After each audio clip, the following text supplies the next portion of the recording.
মানুষ ওই হাসপাতালের চিকিৎসকরা ওই প্রশ্ন করে যে দেখেন আমরা যে আমাদের এখানে কি দরকার এটা তো আমরা জানি, এখন আমাদেরকে উপর থেকে যদি চাপিয়ে দেয় বাজেট বরাদ্দ, দেখা গেল উদাহরণ দিয়ে বললেন ওনারা যে এমন একটা যন্ত্র কেন্দ্র থেকে পাঠিয়ে দেওয়া হলো যে এটা তোমার জন্য বরাদ্দ হয়েছে, এটা নাও। আদৌ আমার এখানে এটা চালানোর মতো লোক নাই, এটার সেবা যে দিব সেটা কিছু নাই। এখন আমি বলি যে কেন ওই যন্ত্রটা পাঠিয়ে দেওয়া হয়, এইটার পিছনে একটু আগে বলছিলাম, এইটার পিছনে আসলে সরকারের দায়িত্বশীলতার ঘাটতি আছে। মন্ত্রী হয়তো চেষ্টা করেন, উনি হয়তো সজাগ আছেন, কিন্তু ওনার নিচের কিছু যারা হ্যান্ডস আছে তারা এই জায়গাটায় কি করছেন সেটা প্রপারলি। কিছু কিছু যন্ত্র কিনলেই তো লাভ। আমি ওইটা বলছি যে যন্ত্র আপনার, আপনি যেমন আমি একটা উদাহরণ দেই, খুব আলোচিত এখন বিষয়, আমাদের ক্যান্সারটা এখন বাংলাদেশে খুব ভয়াবহ রোগ। এই ক্যান্সার ট্রিটমেন্টের জন্য দুটি রেডিওথেরাপি যন্ত্র খুব বেশি প্রচলিত। এর মধ্যে একটা হচ্ছে লিনিয়ার এক্সেলারেটর, যেটা লেটেস্ট, আরেকটা হচ্ছে কোবাল্ট পদ্ধতি। এখন বাংলাদেশে যতগুলো কোবাল্ট পদ্ধতির মেশিন আছে ম্যাক্সিমাম গুলোই নষ্ট। এটিকে বলা হয় সারা বিশ্বে আমরা দেখি যে যেই জায়গায় এটা তৈরি হয়েছে সেই দেশেই, আমেরিকার মতো জায়গায় এগুলো ব্যান, ইউরোপে এগুলো চলে না, ইন্ডিয়ায় কিছু কিছু চলে, কিন্তু বাংলাদেশে কেন যেন দেখলাম তারা ওই যে লিনিয়ার এক্সেলারেটর বাদ দিয়ে তারা সেই পুরনো কোবাল্টের দিকে যাচ্ছে এবং কেনার জন্য এবারও ব্যবস্থা হয়েছে।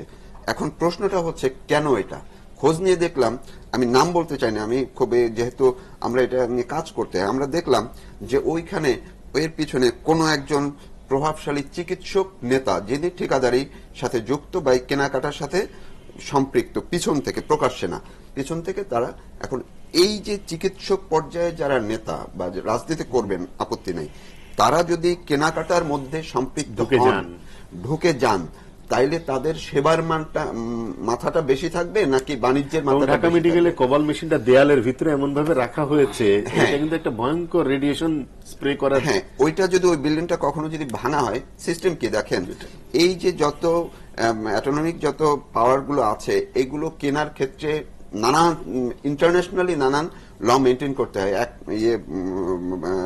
নীতিমালা মানতে হয়। বাংলাদেশে এটি বেশিরভাগ ক্ষেত্রে মানা হয় না। এই যে যন্ত্রগুলো আমরা যে যাই বিভিন্ন হসপিটালে, গভর্নমেন্ট হসপিটালে যে ক্যান্সারের ট্রিটমেন্ট নেওয়ার জন্য, সেইখানে এই মেশিনগুলো চালানোর জন্য মেডিকেল ফিজিসিস্ট মাস্ট থাকতেই হবে। ওনারা কিন্তু বাই লজের মধ্যে এটা আছে, শর্ত মেনে আনছেন, কিন্তু এটার সরকারি এখন পর্যন্ত কোনো জনবলই নাই।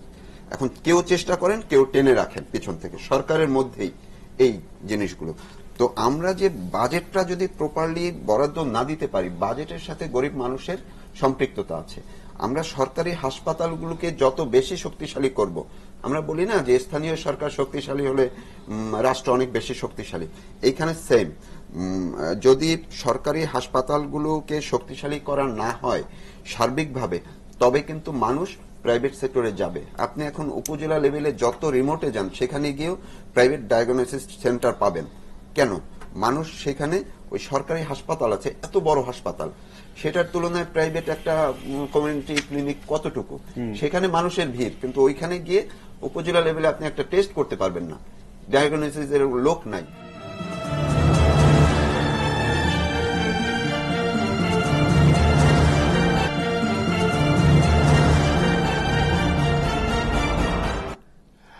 আরেকবার স্বাগত ৭১ গোল্ডেবেলে সার্বজনীন স্বাস্থ্য সুরক্ষা বিষয়ে। এই পর্যায়ে আমাদের সাথে কথা বলবেন ডক্টর সৈয়দ আব্দুল হামিদ। আপনার মধ্যে বেশ কিছু পয়েন্ট আছে। আমি আপনাকে একটু ধরিয়ে দিই, আপনি utilization of the government structures in rural areas যেটা বলছিলেন, সেটা কমে গেছে, সেই জায়গাটা একটু বিশ্লেষণ করতে চেয়েছিলেন, সেখান থেকে পরবর্তী আমি সেখান থেকে শুরু করি এবং অন্যান্য বক্তারা যেটা বলেছেন সেটাকে আমি একটু আরো ডেপথে যেতে চাই আর কি। হ্যাঁ, যেটা হচ্ছে কথা চলে আসছে কিছুটা, আমি যদি তৌফিক এর কথা থেকে বলি, যেটা সেটা হলো যে কোয়ালিটি, সেটা হলো কোয়ালিটি আসলে মেডিকেল কেয়ারের দুই টাইপের। আমরা যদি হেলথ কেয়ার বলি, হেলথ কেয়ারের আসলে দুটো পার্ট, একটা হচ্ছে মেডিকেল পার্ট, যে তাকে ঠিকমতো প্রেসক্রাইব করা হলো, দ্যাট মিনস ডিজিজ ডায়াগনোজ করা হলো এবং তাকে সঠিক ওষুধটা দেওয়া হলো আর কি। হ্যাঁ, এই হচ্ছে যে মেডিকেল কেয়ারের কোয়ালিটি। আর হেলথ কেয়ারের আরেকটা পার্ট যেটা আছে, যিনি ডক্টর তৌফিক বলতেছিলেন যে রেসপন্সিভনেস, দ্যাট মিনস ডক্টর কিভাবে তাকে রেসপেক্ট করলো, তাকে বিহেভ করলো, তার সাথে তাকে কিভাবে খুঁটিনাটি তার বিষয়টা সম্পর্কে জিজ্ঞেস করলো, সেটা একটা বিষয়। এই দুটো কিন্তু এক একটা আরেকটার সাথে রিলেটেড। মানে এইটা না হলে, এই রেসপন্সিভ পার্ট না হলে আবার মেডিকেল কেয়ারের যে কোয়ালিটি সেটা রক্ষা হয় না, আউটকামটা ইন্টার রিলেটেড, সেই জায়গাটা আছে। তো সেই জায়গাটাও আমাদের এখানে চলে আসবে এই যে ইউটিলাইজেশন করার মানে কমানোর জন্য। আমরা যদি উপজেলা হেলথ কমপ্লেক্সে যাই, উনি যেটা বলছিলেন তো মারুফ ভাই, সেটা হলো যে অনেক কিছুই নাই, আবার অনেক কিছুই আছে। আসের ভিতরে যেরকম আমাদের কিন্তু ডাক্তারের পোস্টিং আছে, কিন্তু ডাক্তাররা সেখানে যাচ্ছেন না। আমি ঢালাও ভাবে বলছি না, অনেক জায়গায় যাচ্ছেন না, অনেক জায়গায় আবার যাচ্ছেন আর কি। হ্যাঁ, আচ্ছা, তারপরে তৌফিক ভাই যেটা বললেন যে এই একটা আছে আরেকটা নাই, একটা আছে স্কিল মিক্স এবং ইনপুট মিক্স, আমরা যেটা বলি যে এক্সরে মেশিন আছে কিন্তু আউট অফ অর্ডার, আপনার আল্ট্রাসোনোগ্রাফি মেশিন আছে, ইয়েও আছে, চালানোর লোকও হয়তো আছে, জেলটা নাই। আবার অ্যাম্বুলেন্স আছে, অ্যাম্বুলেন্সের ড্রাইভার নাই, অথবা অ্যাম্বুলেন্সটা নষ্ট, আউট অফ অর্ডার। বা উনি যেটা বললেন যে ফুয়েল কেনার পয়সাটা নাই, বা জেনারেটর দেওয়া হয়েছে সেটা তেল কেনার পয়সা নাই। এই যে বিষয়গুলো আছে আর কি। হ্যাঁ, এই যে স্মল স্মল ফাইন্যান্সিং গ্যাপ, এটা কিন্তু বিগ ফাইন্যান্সিং গ্যাপ না। বিগটা কিন্তু সরকার দিয়ে দিচ্ছে, ডাক্তারদের বেতন, নার্সদের বেতন, ওষুধ ইত্যাদি ইত্যাদি, এগুলো কিন্তু দিয়ে দিচ্ছে, কিন্তু কিছু স্মল স্মল ফাইন্যান্সিং গ্যাপ আছে। এখানে যেটা বলছিলেন তো মারুফ ভাই যেটা বলছিলেন রাইটলি, সেটা হলো যে এই যে ডিসেন্ট্রালাইজেশনের একটা বিষয় আছে। একজন হসপিটাল অথরিটি, ধরেন যে হসপিটালে যে চালাচ্ছে উপজেলা হেলথ কমপ্লেক্সের ম্যানেজার, এখানে আমি একটু আসবো, একজন উপজেলা হেলথ কমপ্লেক্সের ম্যানেজার কোন বয়সে যে সে ম্যানেজার হয়? 45-50, তার চাকরির একটা শেষের দিকে যে কিন্তু সে ম্যানেজার হচ্ছে আর কি। হ্যাঁ, তো সেটা একটা জায়গা। এখানে যেটা বলছিলেন যে ডাক্তার নাইক আসতেছে না কেন, কারণ এই ম্যানেজারের কোনো অথরিটি নাই যে ডাক্তার যারা 11 জন বা 15 জন ওখানে পোস্টেড আছে, তারা আসলে বা না আসলে ওনার কোনো খবরদারি করার সুযোগ নাই, হায়ার অ্যান্ড ফায়ার করার ওনার কোনো সুযোগ নাই, ওনার এসিআর এর কোনো কাজ হয় না, কিচ্ছু হয় না। প্লাস উনি একজন এজেড মানুষ, ওই বয়সে যে হতাশাগ্রস্ত হয়ে যাচ্ছেন। পারস্পরিক ওনার হয়তো কোনো ফ্রেন্ড সেই বয়সে হয়তো সেক্রেটারি হয়ে গেছে, মেডিসিনাল সেক্রেটারি হয়ে গেছে। হ্যাঁ, আমি একটা এক্সাম্পল বলবো, সেটা হলো যে কিছুদিন আগে, আমি নাম বলছি না, আমাদের একজন ডিজির কাছে তারই একজন ফ্রেন্ড ডাক্তার, সে এসে তাকে তদবির করছে, সেটা হলো যে সে এখন জুনিয়র কনসালটেন্ট, তার সিনিয়র কনসালটেন্ট প্রমোশন হয়ে গেছে, সেই প্রমোশনটা কিভাবে রদ করা যায়, মানে সে প্রমোশন নিবে না। ক্যান ইউ ইমাজিন ইট, যে সে প্রমোশন হয়ে গেছে জুনিয়র কনসালটেন্ট, উনি চোখের ডাক্তার, উনি নিবেন না। হ্যাঁ, তো এই হলো আমাদের মেন্টালিটি। আমি অন্যদিকে ভালো মেন্টালিটির ডাক্তারও আছে, অনেক ডাক্তার আছে যে কোনো এলাকা থেকে চলে আসলে সেখানে মিছিলও হয় যে উনি চলে যাচ্ছেন, কেন অথরিটি ওনাকে নিয়ে যাচ্ছেন। সো এই এক্সাম্পলগুলো আমি ওখানে যদি যাই উপজেলা হেলথ কমপ্লেক্সে, সো প্রথমত ম্যানেজারের কোনো খবরদারি নাই এবং তার কোনো পাওয়ার নাই যে এটা চালাবে, প্লাস যে এই যে ফাইন্যান্সিং গ্যাপটা, অথরিটিটা, সেটা নাই। এখন এই জায়গায় সলিউশনটা কি হবে? আমরা প্রবলেম আলোচনা করলে হবে না, আমাদের সলিউশনটা আলোচনা করতে হবে। একটা হচ্ছে যে হসপিটালগুলোতে আপনারা জানেন যে কিছু কিছু পয়সা কিন্তু ইনকাম হয়, 5, 10, 20 টাকা, কিছু থেকে বেডগুলো ফ্রি, কিন্তু ওই টিকিট থেকে কিছু ইনকাম হয়। অ্যাটলিস্ট আমি নতুন ইউজার ফির কথায় আসবো, আমি ইউজার ফির পক্ষের লোক এখন। সো অন্তত ওই টাকাটাও যদি হসপিটালকে অথরাইজ করা হয়, ওকে তুমি ইমার্জেন্সিতে এই টাকাটা খরচ করা তোমার অধিকার আছে, তুমি এক্সরে প্লেট কিনতে পারো, তুমি এই তেল কিনতে পারো, সাপোজ এই যে জেনারেটরের তেল শেষ হয়ে গেছে সেটা কিনতে পারো। পাশাপাশি আপনারা আমরা যেটা ব্রেকের টাইমে আলোচনা করছিলাম যে এই যে সিএসআর এর পয়সাটা বা লোকাল কমিউনিটি, অনেক ফিলান্থ্রপিক লোক আছে, লোকাল অনেক প্রতিষ্ঠান এখন আছে, যে পয়সাগুলো অ্যাকুমুলেট করে সেটা একটা ফান্ড হতে পারে। আমি দুটো কথা বললাম, একটা হচ্ছে যে হসপিটালে যে আর্নিংটা আছে সেটা খুব সামান্য, গভর্নমেন্ট কোষাগারে চলে আসে, সেটা না দিয়ে ওটা যদি রেখে দেওয়া হয় ওখানে, এবং যে লোকাল লেভেলে যে ফিলান্থ্রপিক লোক আছে বা আরো ইনস্টিটিউশন আছে সেখান থেকে কিছু সিএসআর বা কিছু করে ওখানে কিন্তু একটা ফান্ড জোগাড় করা যায়, এবং এই ফান্ডটা একটা ম্যানেজড ওয়েতে ওখানে হসপিটালে যারা আছেন তাদের, প্লাস কমিউনিটিতে আরো যারা লিডার আছে তাদেরকে নিয়ে কিন্তু এটা হয়, যেটা ইমদাদ সাহেব করেছিলেন চৌগাছা মডেলের সময়। হ্যাঁ, ইমদাদ সাহেব চৌগাছা মডেলের সময় উনি ঠিক এই কাজটাই করেছিলেন, যে লোকাল লোককে অ্যাকুমুলেট করে তাদের কাছে কিছু ফান্ড নিয়ে চৌগাছা মডেল হয়েছে, এবং ইমদাদ সাহেব এখন জেনেদা সদর হসপিটালে আসছেন, উনি ঠিক এই আদলেই শুরু করেছেন। আমি এই জায়গাটাতে আমাদের হাত দিতে হবে যে এই ডিসেন্ট্রালাইজেশন একটা বিষয়, যে হসপিটালকে কিছুটা অথরিটি দিতে হবে, সেটা উপজেলা এবং ডিস্ট্রিক্ট হসপিটাল এবং মেডিকেল কলেজ হসপিটালকে। আমি খুব সহজ একটা এক্সাম্পল আমি আমার ছাত্রদেরকে দিয়ে থাকি, যে আমরা প্রত্যেকে ফ্যামিলি চালাই, ফ্যামিলিতে অনেক ইমার্জেন্সি আছে। এখন আমার যদি কোনো ডিসিশন নেওয়ার ক্ষমতা না থাকে, আমার যদি ফাইন্যান্সিয়াল লেভারেজ না থাকে, তাহলে how can I run A family? ঠিক একইভাবে হসপিটালেরও তাই, হসপিটালকে বেঁধে দেওয়া হয়েছে যে তুমি এটার ভিতর চালাও, যখন লাইন আইটেম বাজেট তোমার ডিরেক্টিভ থেকে আসবে বা ডিজি থেকে আসবে, মিনিস্ট্রি থেকে আসবে, তখন তুমি পাবা, না পাইলে না পাবা। সো এই বিষয়গুলোকে আমাদের আলোচনা আসতে হবে। যেটা আলোচনা হচ্ছিল, আপনার যেটা কোয়েশ্চেন করছিলেন ডক্টর রোমান এবং মারুফ ভাইকে, সেটা হলো যে ইন্ডিয়ার তুলনায় বাংলাদেশের স্বাস্থ্য খরচ বেশি কেন, যেটা আমরা ব্রেকের তুলনায় সময় আলোচনা করছিলাম।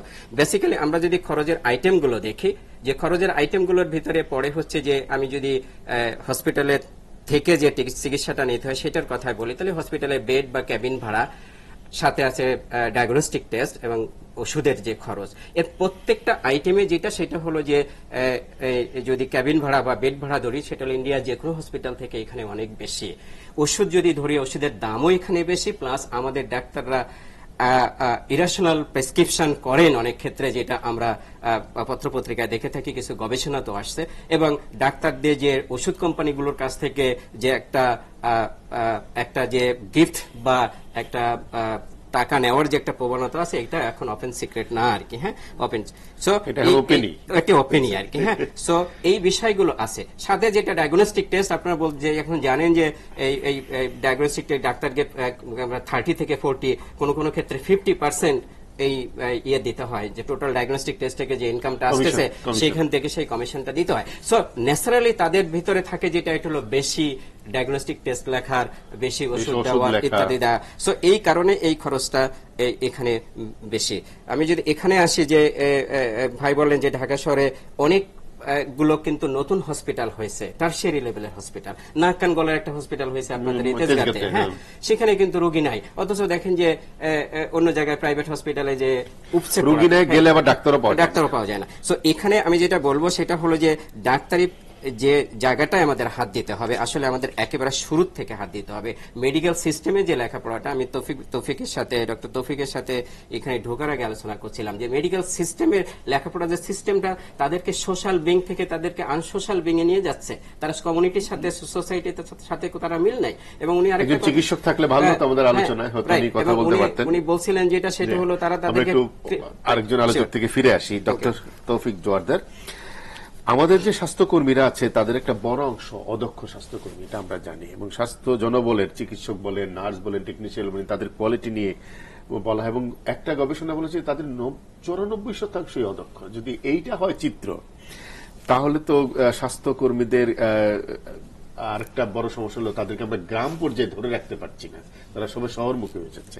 একটা হিসাব পেলাম যে বাংলাদেশে 24% মাকে অপ্রয়োজনীয়ভাবে অস্ত্রোপচার করা হয়েছে, প্রয়োজন ছিল না সিজারিয়ান অপারেশন করার। এই চিত্রগুলো কি বলে যে আমাদের আবারও সেই প্রশ্ন আসে, একদিকে হলো পারসেপশন, আমাদের পারসেপশন টুয়ার্ড দ্য ফিজিশিয়ানস, কিন্তু টোটাল সোসাইটাল পারসেপশন কি দাঁড়ায় আমাদের চিকিৎসা সেবা সম্পর্কে?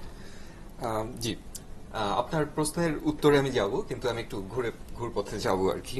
আমি যে আলোচনা হচ্ছিল, যেহেতু অনেকে আমার আগে কথা বলেছেন, তাদের বেশিরভাগ কথার সাথে আমি একমত, সেই একমতের অংশটুকু বলবো, এবং কিছু বিষয়ে, বিশেষ করে হামিদ ভাইয়ের কিছু কথার সাথে একটু দ্বিমত পোষণ করি আর কি, সেই বিষয়েও আসছি। যেটা তৌফিক মারুফ ভাই বলছিলেন যে বাজেটের কথা, এবং আপনি জিজ্ঞেস করছিলেন যে এত মাইক্রো লেভেলে যায় কিনা, তো সেক্ষেত্রে আমার একটা ইয়ে আছে, যেটা হামিদ ভাইও উদাহরণে এসছে, সেটা হচ্ছে যে মানে আমরা ডিসেন্ট্রালাইজেশনের কথা বলি, কিন্তু ডিসেন্ট্রালাইজেশনের 4টা ধাপ আছে আর কি, যে ডেভলিউশন, ডেলিগেশন, ডিসেন্ট্রালাইজেশন, ডিকনসেন্ট্রেশন, তারপর হচ্ছে আপনার ডেভলিউশন যেটাকে বলে।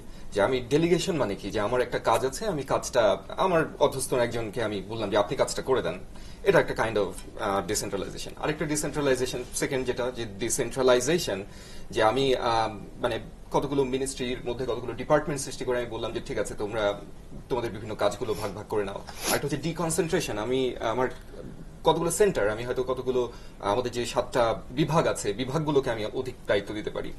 ফোর্থ স্টেজ, যেটা এক্সট্রিম লেভেল, যেটার জন্য আমরা এখনো প্রস্তুত কিনা আমি নিশ্চিতভাবে বলতে পারবো না, কিন্তু অপশন আছে সেটা হচ্ছে ডেভলিউশন, যে আমি তার বাজেটিং, তার ম্যানেজমেন্ট, তার ডিসিশন মেকিং সবকিছুর দায়িত্ব আমি তার উপর ছেড়ে দেবো। সে সিদ্ধান্ত নিবে যে আমার কি প্রয়োজন। আমি একটা উপজেলা স্বাস্থ্য কেন্দ্রে গিয়েছিলাম, এটা 2010 সালের কথা, বেশ কয়েক বছর আগে। তবে মনে হয় না পরিস্থিতি খুব বেশি পরিবর্তন হয়েছে। একটা আইল্যান্ড, মানে বাংলাদেশের দক্ষিণাঞ্চলে বরিশালের একটা উপজেলার নাম বলছি না, সেখানে কোনো রাস্তা নেই, কোনো পেট্রোল পাম্প নেই, কিছুই নেই, অথচ সেখানে এবং অবভিয়াসলি ড্রাগস এবং অন্যান্য কিছুর অভাব আছে, কিন্তু সেখানে খুব সুন্দরভাবে খুব সুন্দর চকচকে একটি অ্যাম্বুলেন্স রয়ে গেছে, কারণ ডিসিশনটা নেওয়া হয়েছে, বাজেটিংটা করা হয়েছে সেন্ট্রালি। অ্যাম্বুলেন্সটা পারিবারিক কাজে ব্যবহৃত হয় ডাক্তার সাহেব, যে কাজেই ব্যবহার হোক, কিন্তু ব্যাপার হচ্ছে যে আছে এই সিদ্ধান্তটা তো কেউ না কেউ নিয়েছে, এবং তার মানে বোঝা যাচ্ছে কি আমাদের আরেকটা কথা বলতে পারি যে আমাদের গরমকালে যদি ফ্যান নষ্ট হয়, আপনি যদি সেই ফ্যানের জন্য তদবির মানে লেখেন উপর মহলে, সেটা আস্তে আস্তে শীতকাল চলে আসবে আর কি, তার মধ্যে আপনার হয়তো ফ্যানটা আসবে,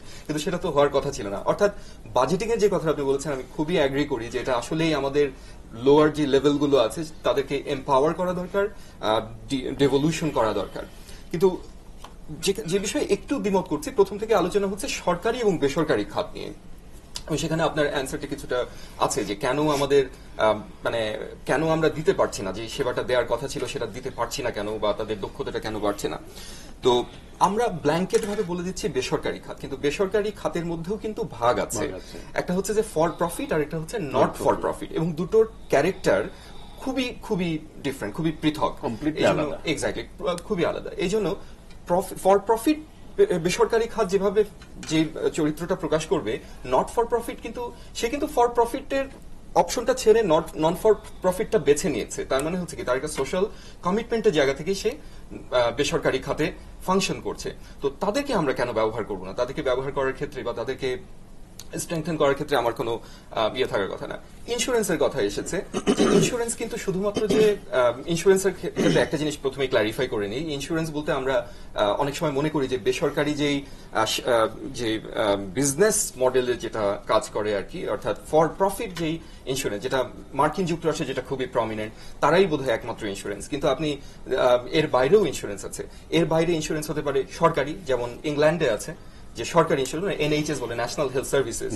আবার কিন্তু বেশিরভাগ দেশে কিন্তু নট ফর প্রফিট বেসরকারি খাতি ইন্স্যুরেন্সটাকে পরিচালনা করে, যারা কিন্তু প্রফিটের জন্য করে না, একটা সেবামূলক মনোভাব থেকে করে। জার্মানিতে আছে বিসমার্ক মডেল, একটু ডিফারেন্ট মডেলে আছে নেদারল্যান্ডে আছে, ইন্ডিয়াতে একটা চেষ্টা করা হয়েছিল কমিউনিটি বেসড হেলথ ইন্স্যুরেন্স নিয়ে, যে আমি যেহেতু আমাদের দেশে ইনফর্মাল সেক্টরে প্রচুর মানুষ আছে, সেখানে সমস্যা হয়। জার্মানিতে যেটা সুবিধা আছে, সব মানুষই মোটামুটি বা বেশিরভাগ মানুষই কোনো না কোনো প্রতিষ্ঠানে চাকরি করে। আমি ইচ্ছা করলে একটা চাকরির সুবাদে তার ইন্স্যুরেন্সটা দিতে পারি। অর্থাৎ তার যে চাকরিদাতা, আপনি যখন একটা প্রতিষ্ঠানে এনরোল করবেন, চাকরি নেবেন, তখনই কিন্তু আপনার একটা ইন্স্যুরেন্স করেই আপনাকে সেখানে ঢুকতে হবে। ইন্স্যুরেন্স ছাড়া আপনি চাকরি করতে পারবেন না।